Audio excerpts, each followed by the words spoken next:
Hello, everyone, and good evening, and welcome to another author interview here on Tales from the Wandering Scribe. I'm your host, Gabriel Garcia. Many of you know me as the Wandering Scribe and the Wandering Quill. And today we are joined by another author making their official debut here on the channel. Now, our guest today is a paranormal and fantasy romance author from West Tennessee. She is the author of the paranormal romance series, The Keepers of the Sacred Series, Book One, Still Waters, and is also a contributor for Crumpled Papers and Empty Caskets Anthology with her short story, Kandy Apple Karma. When she isn't writing, you can find her with her nose stuck in a book, as we all, belting out Broadway tunes or snuggling with her many fur babies while watching horror movies. And in this interview, we're going to be talking about our guest's upcoming book, which is going to be released very soon, which I cannot wait to add to my collection. So without further ado, let's give a huge round of applause to our guest today, Brandee. Brandee, welcome to the show. Hi, thank you, Gabriel. It's nice to be here. Thank you so much for inviting me. Um, Absolutely. as you said, I'm Brandee Paschall. I'm the author of the Keeper of the Sacred series. It currently has 3 books out so far. Still Waters, Burning Embers, and Falling Earth will be out this December 1st. I'm very excited for the upcoming release, and the series will have 2 more books coming out in the next couple years, and I'm really excited for everybody to get their hands on this next one. Nice, Brandee. Nice. So before we dive into the creation of your series, as a little icebreaker question, is there anything, a little fun fact that people may not know about you? Um, well, I guess I don't advertise it really on my socials a lot, but besides being an author, I'm also a full-time licensed practical nurse for home health. Ooh, okay. And I also do, this isn't really a secret, it's all over my socials. I also edit for other indie authors on the side, providing Nice. developmental and copy line editing. Awesome. Awesome. I think you're now probably the second guest I've had on the show who is also a nurse. Actually, it could be either second or third author I've had on the show who is also nurse, which I think is amazing, absolutely amazing. And also, I think you're definitely the second author I've had on my show who also has a background in editing, which I also find incredible because let's face it, editors are among the many facets of the publishing industry like a huge must, and they do not get enough credit as they should because they help elevate the author's works while also staying true to the author's original vision. Right. And it was really important to me when I started, I think I was writing Burning Embers when I decided to start looking into being an editor because I felt like I really wanted to be more in the writing world. And becoming an indie author is a hard thing. It doesn't always take off. You're not always going to be able to Hmm. be a full-time author, but you want to be in the writing world more. So that's kind of why I became an editor on the side. And I really like helping other indie authors in their publishing journey, especially new debut authors. Yes, very, very true, Brandee. Very true. Now, without spoiling too much for people who are now just learning about you through this interview, what can you tell them about your overall series and the next few books coming out? Okay, well, the Keeper of the Sacred series is a considered a young adult paranormal romance series. I've always loved werewolves. It's probably been one of the Shifter series are always one of my biggest things I read growing up, which is probably why I was so inspired to write one. But it's filled with obviously werewolves. A pack is such around the theme of family in a pack, and I came up with these 5 girls that I call the sacred. That in book 1 you'll find out, end up Mm. learning that they have bonds with these werewolves, and they have my cat's trying to get in the screen elemental powers. Specifically in book 1, you meet Amelia, who meets Nolan, who is the beta of the Adolfo pack, and through him, her powers of in connection with water emerges. And it just goes from there with all the 5 girls learning about their elemental powers. And then all of a sudden, they're kind of thrown into this supernatural world where they learn that not everything is as it seems. There are all sorts of different magical things in the world that they didn't even know were under their noses. And the further you get into the series, book 2 and 3, you start to feel, there's this darkness in the air, this bad thing kind of coming for them, and maybe a war coming on. Nice. That's kind of where we're getting to with book 3, but Awesome. Very, very nice. So let's talk a little bit more about you, Brandee, and how your passion for the written word came about. Because just from your bio, and I also had a chance to look up your Amazon profile to get a little bit more in depth about you. You definitely love writing. Like, there is a clear passion for storytelling that's ingrained in your being. So I'm very curious, what put you on this path to be a storyteller, a keeper of words? Was it something that you've always been passionate about? Were you always interested in stories growing up, or was there a specific aha moment in your life that really put you on the path to being the author you are now? I feel like it was something kind of hidden beneath my skin, probably my entire life, that I just didn't really think about wanting when I was in, a kid, junior high, high school. I didn't really realize that I had a knack for writing, and that's kind of what I probably should have went for at that point. And I had grown up having this need to help people, which is why I became a nurse. So that's kind of what I put my focus on at that time. But I actually wrote a very rough version of Still Waters back in like 7th or 8th grade, Ooh. just for fun. And it's a completely different story than what Still Waters ended up being. But like, I found it in 2022 or 2023 when I started rewriting Still Waters. I found the version of it that I had made, and I was like, wow, this is really good for a 7th, 8th grader, for what it could be at that point. So I was like, what? Just for fun, let's rewrite this and see how it goes. And it wasn't me writing it to go down the road and be like, I'm going to publish this and become a published author, and this is what I want to do with my life now. It was just for fun. And then I let my friend Melanie read the first like half draft that I had going, and she was like, Brandee, you need to publish this. So I did. And I had went through all the routes of trying to figure out how to publish a book, and figured out what an indie author was. And it was a really great experience. And it kind of grew from there. And it's just became my entire personality, is wanting to write books and help other authors write books. And Keepers of the Sacred will always hold a very special place in my heart, because it was the series that made me want to branch out into writing. Nice. Amazing, Brandee. So now let's talk about the creation of the book and the series that came from it.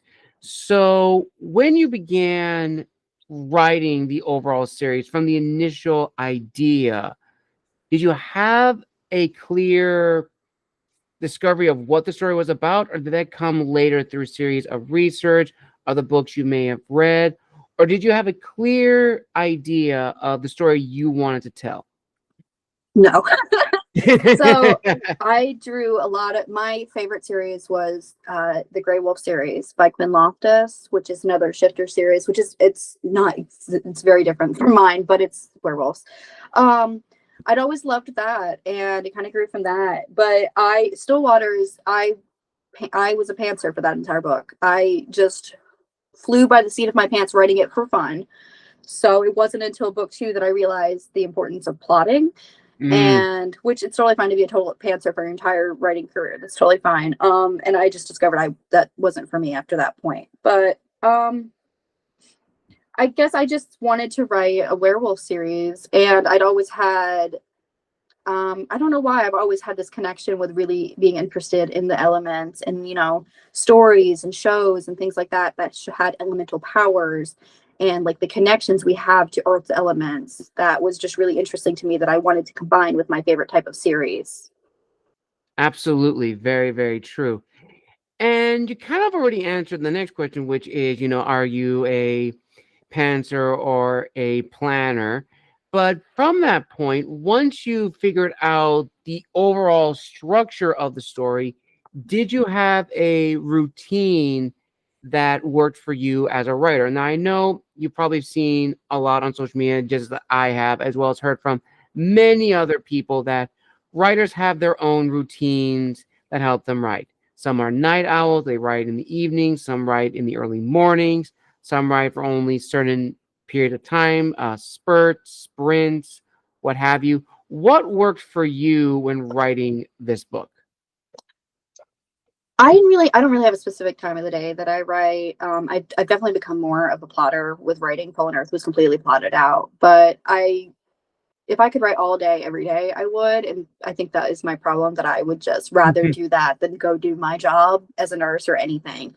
So I would just write at any free moment I have. I'm trying to write. But I do have a structure for plotting now where I will sit down with my little board I have over here, and I will use, I think it's called the save the cat method or something, to make my plot out, because I don't have an entire plot in my head when I go to write the book. It's more like I have this is how I want the book to start, this is where I got to get to in the end, and I got to figure out how to get there. Mm, So that's really what I do, is sit down, and I use little index cards to plot out my book, but I don't really have a specific time that I like to write, just any time. So usually probably after work into the late hours of the night. all right, all right. Now, as you began writing the initial draft of this book, what really surprised you about that aspect of the writer's journey? Going into the writing Fallen Earth. Yes. Um, hmm, it's a hard question. Well, in this book, I really got into different point of views with all my different characters, and I guess I got really book one was all Amelia. The entire book, except for like maybe two chapters near the end, is Amelia's point of view. And there's more point of views in book two, but book three is really where I branched out into different character point of views. And I really learned how much that can drive your story and grow your, like, see the different points of views of the different feelings of characters and all the different character growth going on, especially within like a pack of werewolves. Mm, Um, and it really, this is probably my favorite book that I've written out of the series because of that reason, because of getting to see all really? the different characters and their feelings towards what's going on and the growths and their stories. Because even though there's 50 people in this pack of werewolves and we're all facing one thing, one evil type of thing, we all have different things going on in our lives. And something I have that goes with the Keeper of the Sacred series that I've tried to make a goal for each book is that I want to represent mental health issues. Book one, Amelia Senior struggles with, because of her past, she has anxiety and depression that she's dealing with, and has anxiety and panic attacks. And that's something we really, a very forefront thing we deal with in book one. And then book two, we have Christine, her best friend, who's more forefront, dealing with kind of overcoming a traumatic past and trauma bonding and abusive families and dealing with that. And then book three, we kind of get into dealing with guilt and overcoming guilt and kind of learning to love ourselves and accept ourselves. So that's a big goal I've had with the series, is to represent mental health, which I think is why book three, with all the different character development and being in the different point of views, seeing whatever everybody's going through separately with their mental health, has been a kind of eye-opening thing for me. Nice. Very, very nice, Brandee. Now we're actually going to open it with some fan questions. They're going to be fan questions sprinkled throughout the interview. Now, the first fan question comes from one of my viewers who asked, the shifter genre has gone through a series of changes, and mostly they've been in the adult world or very spicy world. For your book and series of books, how did you make the shifter genre familiar to readers who knew of it, but gave your own spin to it? Um, I definitely follow a lot of I feel like the older tropes of the shifter series. Of when I started was the basic, like, the wolves have, the true mate bonds, or whatever they call it now, the fated mate bonds, but I call them true mate bonds. And that they have like inner mind connections where they can talk to each other. I definitely followed the basics of that, which has been through probably every shifter series I've ever read.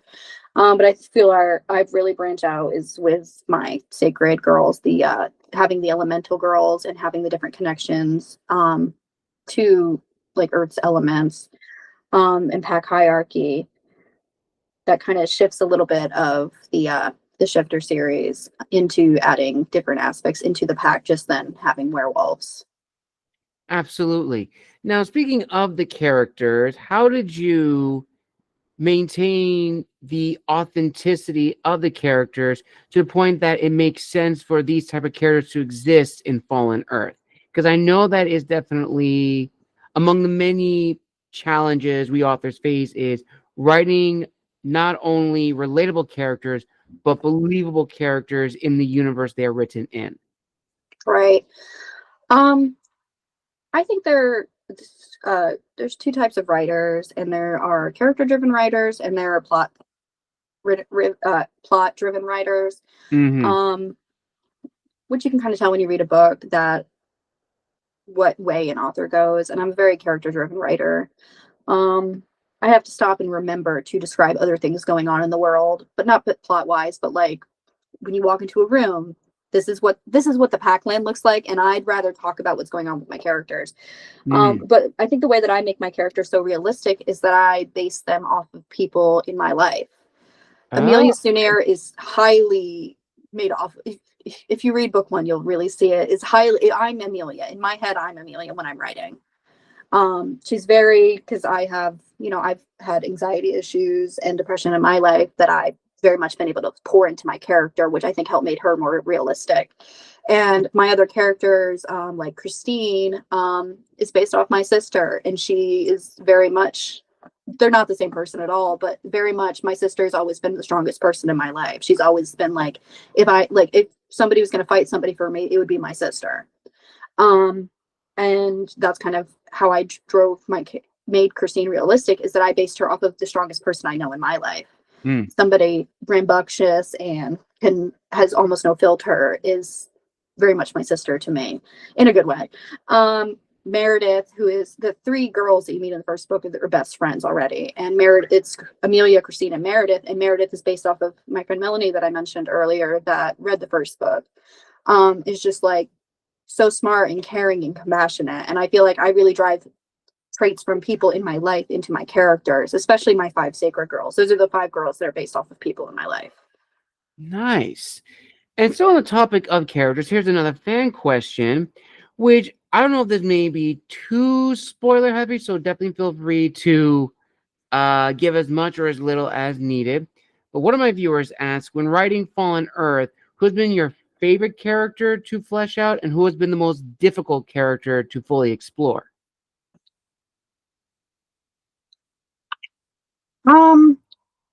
I'm going to start with difficult. The most difficult one I think to flesh out has been Mason, which if you've read Burning Embers, you kind of see what's going on a little bit with Mason at the end, but really dealing with what's going on with Mason and his feelings and his story of what's going on has been it's been difficult for me to figure out really how to go into his mind and think what he's thinking and feel what he's feeling to really show the story I wanted to with him and to represent it in the way that I wanted it to be represented. Because I think he has a very important story and a very important point of view of what's going on. But the easiest, best character that I've been able to develop, which we really get a lot of more of him in this book, but he's book one and two, he's a big forefront character, but book 3, we really get to see a lot into his mind. And a lot of what's going on with him and a lot of character. He's had probably the most character development over my entire series, which is surprising because when I originally wrote this character in my pantsing still waters, he was supposed to be the villain. He was the big bad of the series, and he's developed into a totally different thing without my permission. But it's Locke Blakely. He is the Dreamwalker in book 1. He has he can go into people's dreams and change them and modify them and kind of do some scary things with that. And he was supposed to be the big bad, but over developing and plotting, he just has such a over complex past that it's just been so fun to delve into him, and he's just been the easiest one ever. He's always been the easiest character for me to write for some reason. My husband proofreads for me, and he even commented proofreading Fallen Earth that he can tell that that's the easiest character for me to write because he's just so easily written, so much personality and depth to the character, and I'm not sure how that even happened. Mm. All right, all right. And the next question, which I know every author definitely struggles with, is writer's block and imposter syndrome. We've all experienced that in our journeys, in our careers. Either it's in the beginning phase or even during the end phase when the book is done. We've all encountered it in some way or another. So for you, Brandee, how have you overcome writer's block and imposter syndrome? With writer's block, I really struggled with that on book two, Burning Embers, where I had not started plotting at all yet, but I was still kind of flying by the seat of my pants with Burning Mm, Embers into the first half of that book. And I'd hit a roadblock and I couldn't, like, it was not happening anymore. And I didn't have that problem with Fallen Earth because I think I really developed.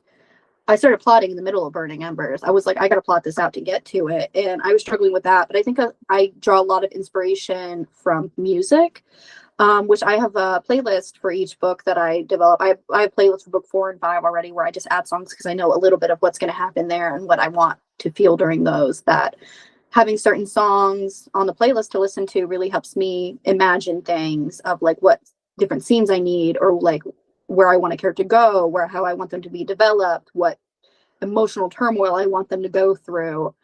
Um, so I think music is really how I get through writer's block of being able to imagine things, especially listening to it while on my route to work. I do home health, so I drive all day back and forth to houses. But you know, when you drive a car, you're just kind of spacing out when you're not supposed right. to. And that's really the best time for me to sit there and think, like, oh, I want to do this with a story. Oh, I want to do this with a story, especially if there's music playing. It somehow just really helps me to open up. Nice. Very, very nice. Now, let's go back a little bit in time to when you first began writing the Keepers series from book one and up to book three, Fallen Earth. At what point in your journey as an author did you let your friends and family know that you were embarking on this series? I know you mentioned earlier that a number of people, select friends and family, knew that you were writing, but when did you tell everyone in your circle that you were embarking on this journey? And what has the reaction been like from them as well as readers who have been with you since book one? Well, I mean, obviously, my husband and my friend Melanie knew from the beginning, or about halfway through. My husband always knew, but my friend Melanie knew when I let her read it, alpha read, but nobody else really knew until the point that I had kind of really gotten serious about publishing, where I had found an editor I was going to use. And by the time I had started editing, that was when I started telling my family about it, and researching, like, how do I get people to read my book? They don't know who I am. I'm a nobody from Tennessee. And figuring out the, you know, marketing on socials and everything. So around the time I finished writing the book and I was off to my editor, Emma, um, that I had started telling everybody, and I'd done a pretty interesting reaction that everybody was like, "What? You're writing a book? You're putting a book out?" But my family is extremely supportive. My dad actually read my book, which I'm a little surprised. My first book, at least, that I was really surprised about. My dad's in like his 50s, and I don't think he was not a big reader at all.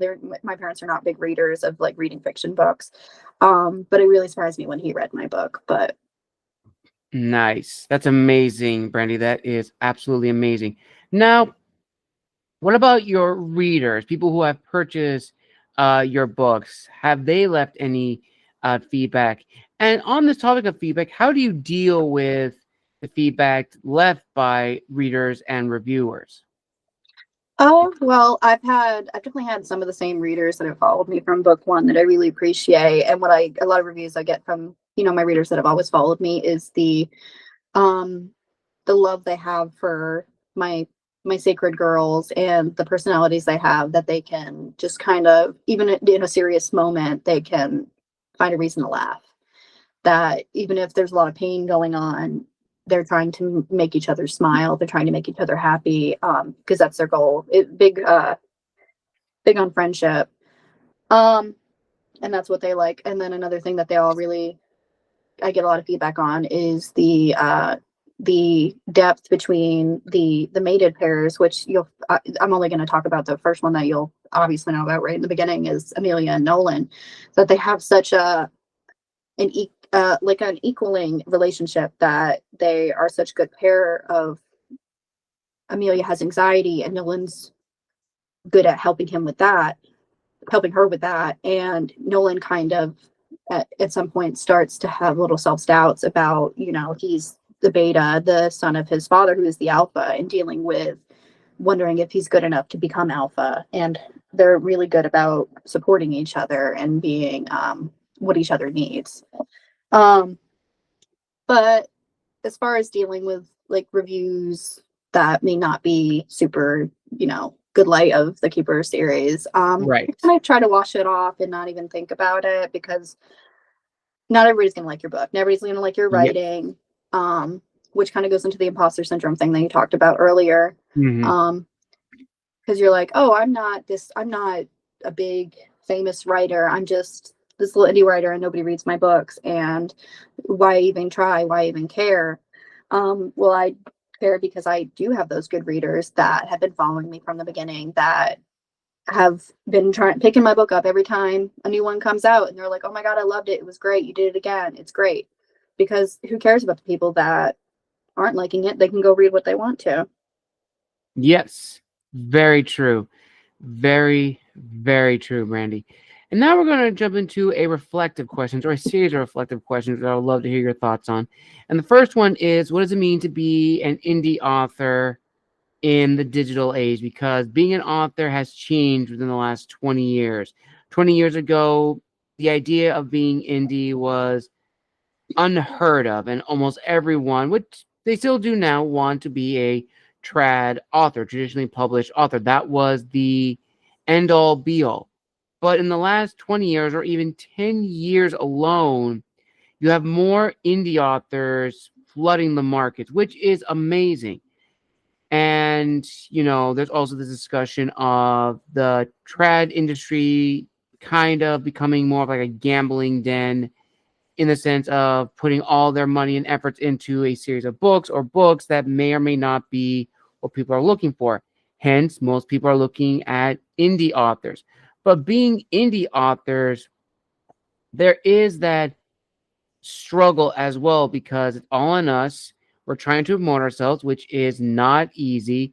And yes, social media is a valuable tool, but it can also be a very draining and career ending or defying tool, depending on how you use it. And it's just so insane how the industry has changed in the last 20 years, that it seems too overwhelming and overly saturated.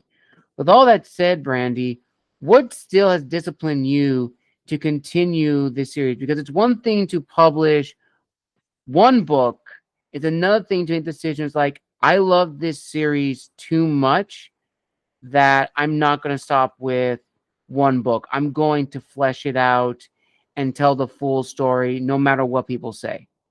Right.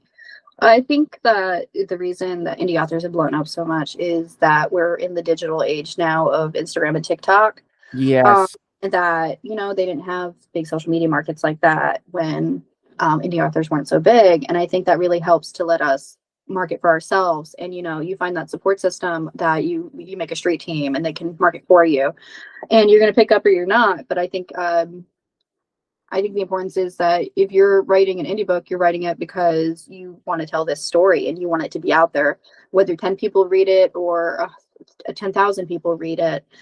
I'm writing the Keeper's story for me more than anybody. I'm writing it for the few readers that I do have that follow me, have followed me since Still Waters, but I mostly write it for myself, that I enjoy going with these characters on this journey. And at this point, I can't give up on my characters. I can't give up on the story that they're going through. And I think that's something really cool about being an indie author, is that I get to make that choice. I get to decide I'm going to have these 5 books out, and nobody's going to stop me. I have full control over my story. Nobody besides maybe my editor can tell me to make changes. But in the end, on the last day, it's up to me what goes in the book. It's up to me what cover goes on it. It's up to me what goes on the back of the book. It's up to me for 100% of the book, that I get to make all the choices when going with trad publishing, which I'd love to, venture into that maybe one day. That you don't get to make 100% of the choices. You get a little bit of what you're doing taken away from you, that they kind of get to pick the title and the cover. I think you might get a little bit of a vote, but it's not completely up to you. They might tell you to take up a big chunk out of your story that you think is really important to your character development or your plot. But I get to make that decision because I'm the writer, I'm the marketer, I'm not the cover designer. I have a great cover designer that has done all my covers, but I get to tell her what I want on it. And I think that's what's really cool about being an indie author, is that I get so much freedom to do what I want, and I get to write whatever I want. Hope that Absolutely. people like it, but it's mostly for me. Very true. Very, very true, Brandee. Now, another reflective question, which I think we kind of did touch on in the beginning, is this kind of shift from traditional to indie. Yes, traditional is still going to be the dominant force because of the major publishing houses, but indie, I dare say, is probably second, with hybrid definitely being the third. And I wanted to ask you this particular question because I've noticed this shift. Now, for context, I've been doing this show for about 6 years, and a majority of the authors that I've had featured on the show within the last year all began their careers during the lockdown, during COVID. And all of us, as we call us, the COVID authors, when we began writing, we just flooded the markets with new talent, new voices, and I'm all for that. But after everything settled down, there was this kind of shift where you had those that simply wrote to try to make a quick buck, and those who are truly passionate and want to grow in the industry.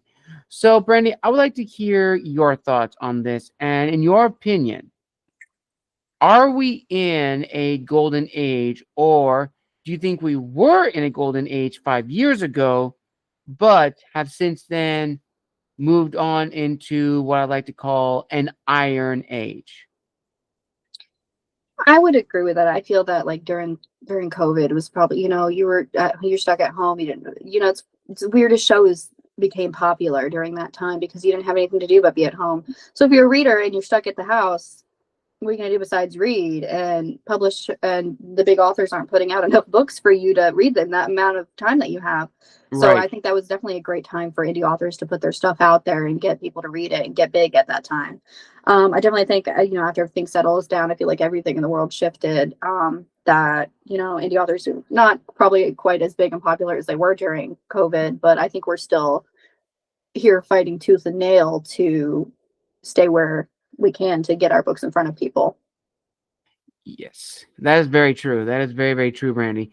And now that leads into my next question, which is the industry has also changed within the last 5 years alone with the rise of AI, and more specifically, generative AI. I've talked to a lot of authors, a lot of artists, a lot of narrators about this, and they all agree the same thing.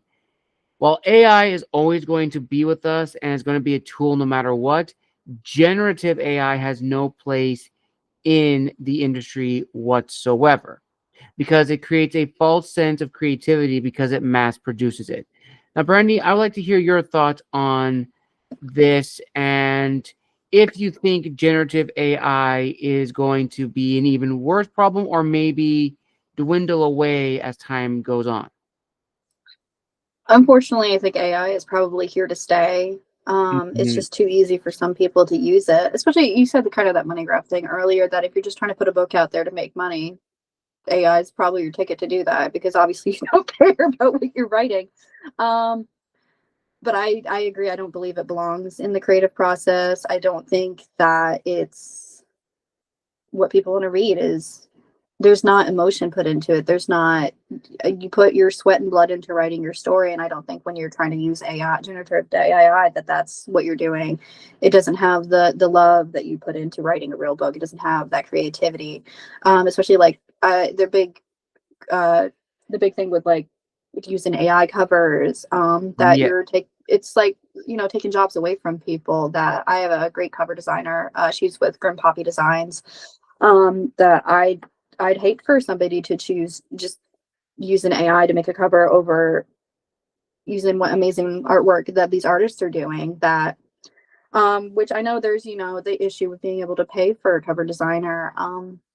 But there's different methods than trying to use AI, that you could get a cover cheaper, that you could make it yourself on Canva, that puts more devotion and care into it, that I think readers would appreciate more than using AI, that Mhm.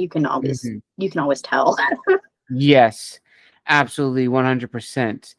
And again, as you said, like this kind of goes also into the marketing aspect of, are you in this for the money, or are you generally passionate about the written word?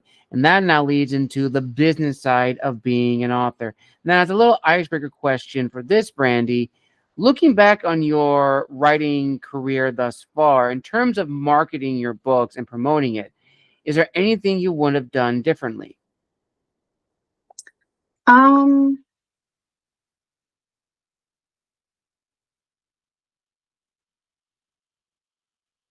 I definitely, at this point, I do have a straight team. I definitely, Stillwaters, I would have went back, and I would have, especially, you can round up all sorts of people to help you on Instagram, and TikTok, to help you promote your book. I would have done more to get more people on board in the beginning, to help me promote, to maybe get a bigger head start push in the beginning.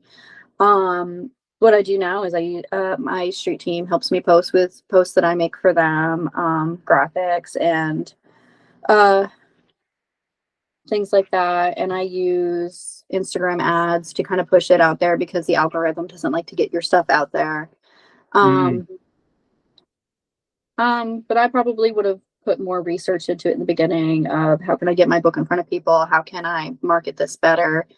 Um, because when you're starting out, you've got your little personal Instagram with 200 followers that have known you since kindergarten, right. and that's not going to help. Nope. That is very true. That is very true. So it is imperative to grow and learn new things. But as we also talked about before, like we are not business people. We are not Right. marketing people. We all learn that on the fly. Sometimes it's a hit or a miss, but we get better as time goes on. And definitely that shows in our writing. And before we go any forward, there was one particular question that a fan wanted me to ask in the next author interview, because I think it is really, really important to discuss. And that is the notion of legacy and the difference between the first book we publish that we want to be known for, and then the book that we later publish in our careers that we are most well known for. And what they mean by that is, I'll use myself as an example. My first book was The Gathering. I put all my heart and soul into that because that was my first book. I didn't market it as much. While I did get feedback and some sales, it wasn't the book that people most know me for. Down the road, the book that I am most known for is my third book, which is a completely different series called Michael, Last Angel of Earth. And it's really interesting how we can be known for one book instead of the book that started our career. And I would like to hear your thoughts on this, Brandee. Well, I'd love for it to be known for the Keepers of Sacred series. It's my only series out right now, besides having the two short stories out in the anthologies. Um, um, I think it's Well, I just, guess. Oh, sorry. you're fine. I think it's just, I guess, a different point of view of what you're most proud of. Which obviously, if these three books were from separate series, what I would be most proud of is Fallen Earth. Um, but I would probably be known for Stillwaters because that's the first one. Um, so I think it's down to a point of view of what you're proud of and what you feel like you should be known for, but what blows off. You never know what's going to go viral and what you're going to be known for, because what's most popular is what you're going to be known for. Yes, that is very, very, very true. And I imagine when you were writing this series, there are probably readers that you've had from book one to book three, but probably some readers, some new readers, probably what's the word I'm thinking of? were geared towards one of the three books as opposed to reading all three. And that does happen. That sometimes does happen. As you said, it's, whatever goes viral is going to be your most popular. And it also boils down to how you're able to connect with the readers and bring them in. Now, as you mentioned earlier in the interview, you wrote these books for yourself. You absolutely love this series no matter what. But I imagine when you were considering publishing them, you did have to take into account, okay, if I'm going to publish these, I have to know exactly what genre these fall under and if it's going to resonate with my readers. And there's this balance of your individuality as an author, but also realizing the market, the genre, and the readership. Because your readership is YA, and there's a specific market for that. Shift your series, there's going to be readers who expect certain things for that series of books. So ultimately, how do you balance the two and really highlight who you are, Brandee? I feel like where I really lean towards what's, standard and what's expected for the genre of like a shifter werewolf series is that I do go with those like I said earlier, those tropes that there's a pack, that there's the dynamic of the pack, the hierarchy, alpha, beta, omega. And then Mm, there's, the inner mind connections where the pack can talk to each other, and then there's the bonds. And I think every shifter series I've ever read has had, that true soul, that soulmate bond, the true mate bond, the fated mate bond, whatever you call it. I think I've really followed with that as being what's expected of the genre, and where I've really branched out is adding those different aspects of the elemental powers. Is probably the biggest unique thing about my series as a shifter series, is that I added the into the pack that it doesn't have to always just be werewolves, that they don't have to have a connection with only werewolves. They can have a connection with these girls that have connections to the earth, connections to the moon goddess, which is where they all get their powers from. Um, but I think that's how I kind of keep my uniqueness, is that I get to, I'm sticking with the traditional tropes of a shifter series, but adding my own kind of little spin of it with the different powers I'm putting in, the different personalities, the different um, things that they're dealing with, the different, the darkness that they're dealing with, um, the evilness in the world that they're having to fight and grow from. absolutely. Absolutely. And we're going to go to some other fan questions, but these are going to be little rapid fire questions. So these are some really fun ones. So the first rapid fire question is, which is important to you as an author, themes or tropes? Themes. All right. Next one, which is more difficult to write out, an emotional scene or a conflict scene? It's harder for me to write out a conflict scene, because there's so much going on in that. It's emotional scenes, well, emotionally hard for me. Have always been easier for me to write, and probably my favorite parts to write are the emotional parts, but harder would be conflict. All right. Next one, which of the five senses is the most difficult to showcase in writing? Um,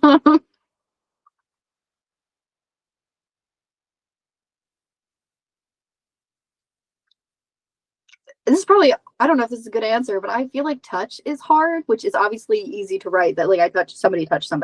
I think it's hard to describe the feeling of being touched, of that sensation. It's easy to describe a scent. It's easy to be like, oh, it smells like lavender. It smells like this. Oh, I can see this. Oh, I can taste this. I can describe taste of what a strawberry tastes like. But I feel like it's hard to describe the sensation of touch. Yes, I have to agree with that. That is a very good answer. Next rapid fire question. Ooh, this is a good one. This person really say this for you in particular, Brandee. Which is your favorite type of werewolf in a shifter series? um,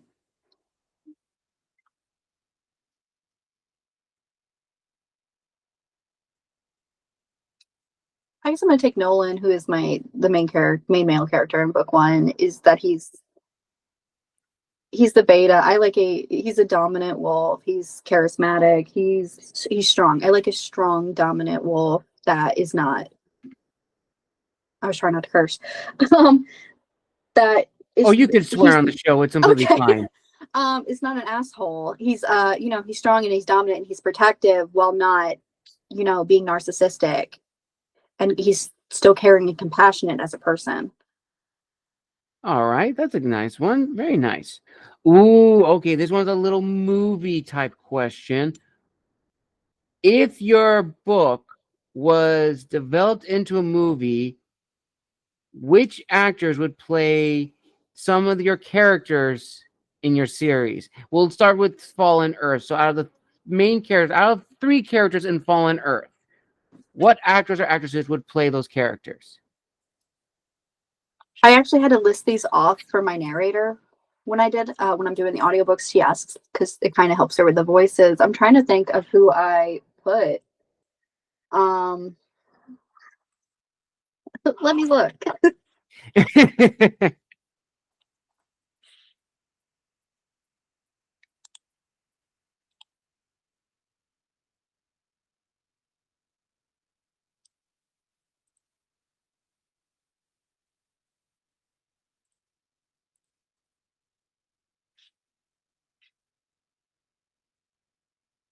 All right. Well, if we're talking specifically Fallen Earth, Mason takes a big forefront in that one, and I'd put down Tom Holland for him because he's Nice. kind All right. of Nolan's one of the younger wolves. I think when the series starts out, he's like 15, and he's, I don't know, 16 or 17 in Fallen Earth. Um, and he's young and boyish, and I feel like that really was Tom Holland for me. All um, right. All right. let me look. For Nolan, I put Jacob Elordi or Timothy Chalamet. And Ooh, Amelia, I that put I Danielle can see that. Campbell. Ooh, those are good ones. Those are really, really good choices. Yeah. Nice. Oh, great. And ooh, here's a good rapid fire question. What authors would you say inspired your work in a way? Definitely Quinn Loftus. I grew up reading the Grey Wolf series. She's got like 40 books in that series now, but she is definitely a big inspiration, especially for shifters that in the bonds that I like to write. She writes very similar relationships like that, and has always been an inspiration for me. I actually got to meet her last year, and it was a big thing for me. Another author would probably be the House of Night series that came out years ago, which Okay. had co-authors PC Cast and Kristen Cast, which is probably where I get a lot of my inspiration for elemental powers. That they have a lot of, not exactly how I write them, but a lot of connection to the Earth's elements in that series. Which they don't have werewolves, but they have vampires. But I definitely draw inspirations from both of those authors when writing this series. Ooh, all right. All right. Now you get into a very, very big question, a very loaded question. So brace yourself, Brandee, because this is a very, very deep question. And that is, as authors, we always love to write. We always love to write and continue writing. But at the end of the day, we do need to know when to stop writing and when to say, enough is enough. I've written all I can. The editor has done all they can do. There's nothing else I could tweak to this. I can't write this anymore. So, for all 3 of your books, when did you know when to stop writing, know that the ending was satisfying, and upon reading it one last time before clicking that submit button to publish, that you decided, okay, this book is finished. It is done. Or we'll start with drafting. Right before you send it to your editor. Mhm. I think I know when I get to where, I said when I plot, or the basic plot before I really even go to look at a plot, is that I have how I want the story to start, kind of the little things I want to happen, but I always kind of know the ending of the book. And I always know where I want it to go. And I think that if I'm not emotional at the end of it, then I didn't do what I was supposed to do.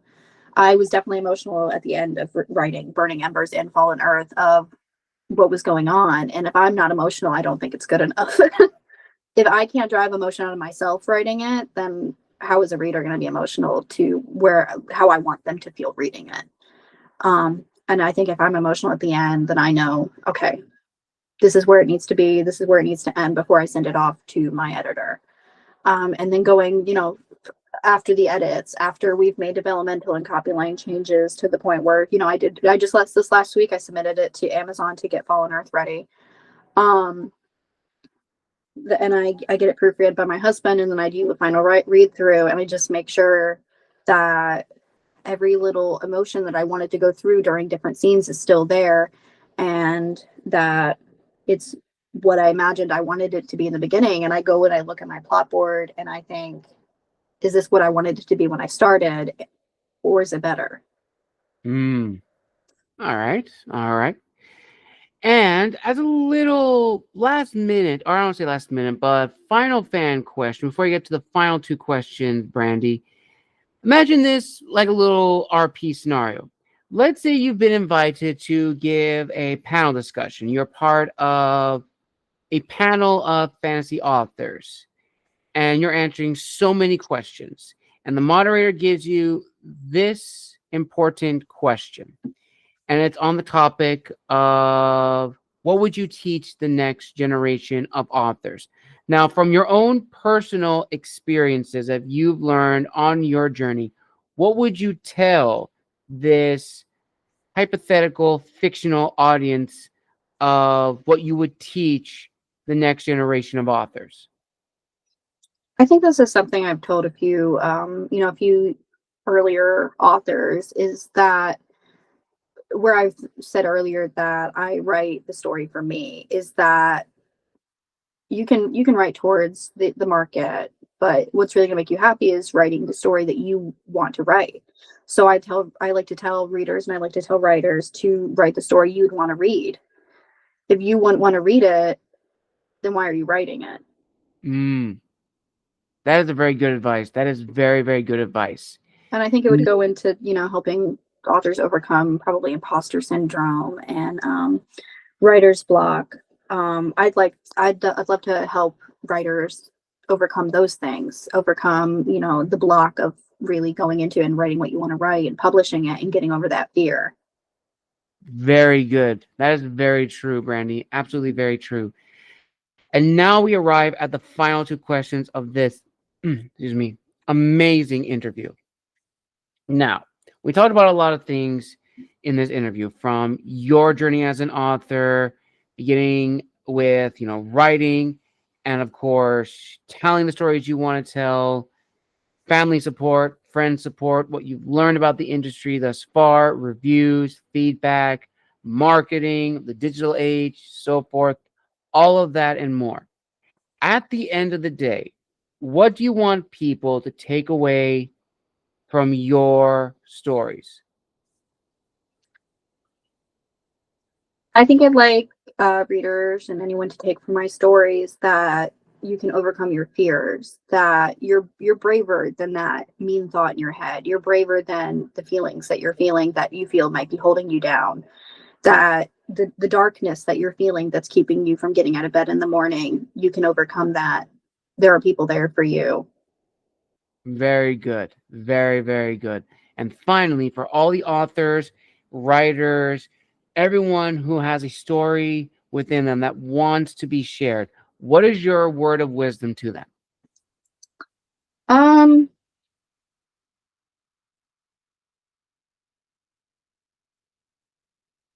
if there's something you want to do, there's something that's always in your mind. You've always wanted to do this and you just don't think you can.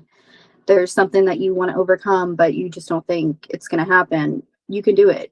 Just do it. push through the fear. Somebody, if you're going to write a book, somebody's going to read it. It might not be 10,000 people, but somebody will read it. And in the end, you will be very happy that you did it. So just do it. Beautifully said. Beautifully said, Brandee. And with that, viewers and listeners, we conclude another amazing author interview here on Tales from the Wandering Scribe. I want to give a huge thank you to Brandee for coming on the show, making her official appearance on the Wandering Scribe channel, and hopefully not the last. Brandee, thank you so much for coming on the show. Now, where can people find you on social media if they want to reach out? Where can people buy and pre-order copies of your books?